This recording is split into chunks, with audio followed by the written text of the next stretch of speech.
में 6 सीटों पर उपचुनाव है, जिसको लेकर दमखम के साथ पार्टियां जुट गई है। बीजेपी के नेता भी जोरों शोरों से जुट गए हैं। जिस तरह से मेवाड़ की बात करें और वागड़ की बात करें तो सलूम्बर और 84 सीट जहां पर उपचुनाव है, और वहां पर कांग्रेस भी अब दमखम के साथ जुट गई है। क्योंकि एक तरफ जो भारत आदिवासी पार्टी के नेता हैं, जो राजकुमार राउत हैं, जो उनके प्रदेश अध्यक्ष जो अध्यक्ष हैं, राष्ट्रीय अध्यक्ष मोहनलाल राउत, वह भी कह चुके हैं कि 2 से 3 सीटों पर भारत आदिवासी पार्टी चुनाव लड़ेगी और हो सकता है जहां तक स्वतंत्र रूप से चुनाव लड़ेगी।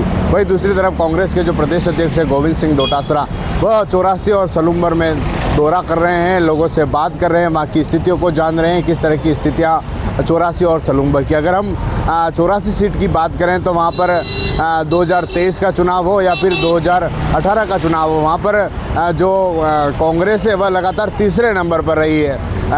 2023 का चुनाव हो जिसमें राजकुमार राउत जिन्हें 1,11,000 वोट मिले थे, और दूसरे नंबर पर भाजपा रही थी जिन्हें 41,000 वोट मिले थे, और जो तीसरे नंबर पर जो कांग्रेस का कैंडिडेट था वह 28,000 वोट लाया था। वही 2018 के चुनाव की बात करें तो 18 के चुनाव में भी जो भारत आदिवासी पार्टी के राजकुमार होते हैं, उस समय बीटीपी हुआ करती थी, बीटीपी का जो राजकुमार थे वो 64,000 के करीब वोट लाए, और जो कांग्रेस का कैंडिडेट था वह 35,000 वोटों पर ही सिमट गया। यानी दोनों बार जो भारत आदिवासी पार्टी है वह तीसरे नंबर पर रही थी। और जब 2013 का चुनाव हो उस समय बीजेपी जीती थी और जो कांग्रेस थी वह दूसरे नंबर पर थी। उस समय कोई ऐसा कोई दल नहीं था, इस कारण बीजेपी दूसरे नंबर पर। यानी 84 में जो 3 चुनाव हुए हैं, तीनों में जो है कांग्रेस है वह तीसरे नंबर पर रही। अगर हम सलूम्बर की बात करें तो सलूम्बर में 3 बार से लगातार बीजेपी जीतती आ रही है, और वहाँ पर जो कांग्रेस के रघुवीर मीणा हो वो 2 बार लगातार हार रहे हैं। और 2013 का चुनाव था, जब उनकी पत्नी चुनाव लड़ी थी तो वह भी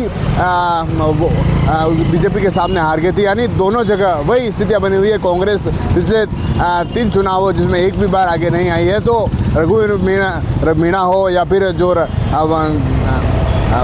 84 की सीट हो, वहाँ पर वही स्थितियाँ देखने को मिली। इस कारण पार्टी के जो नेता है वह दौरा कर रहे हैं, पार्टी की स्थितियों को देख रहे हैं, कई गठबंधन जैसी स्थितियों को देख रहे हैं। हालांकि जो भारत आदिवासी पार्टी है उसके गठबंधन को लेकर साफ तौर पर मैसेज दिया गया है कि उस तरह से हम गठबंधन करेंगे, क्योंकि पहली बार भी सीटें मांगी थी। अगर कांग्रेस सीटें छोड़ती है तो फिर गठबंधन होगा, यह देखने वाली बात होगी। और लगातार कांग्रेस के दौरे हो रहे हैं, बीजेपी के दौरे हो रहे हैं, और जो गोविंद सिंह डोटासरा है वह लगातार दौरे कर स्थितियों को जान रहे हैं। और जिस तरह की स्थितियाँ देखने को मिली है, दोनों सीटों पर पिछले 3 चुनाव हुए हैं, यानी जो 3 चुनाव देखने को मिला हो, 2013 के हो, 18 के हो या फिर 23 का चुनाव हो, जिसमें एक भी बार कांग्रेस नहीं जीती है। TV9 के लिए राजेश डांगी।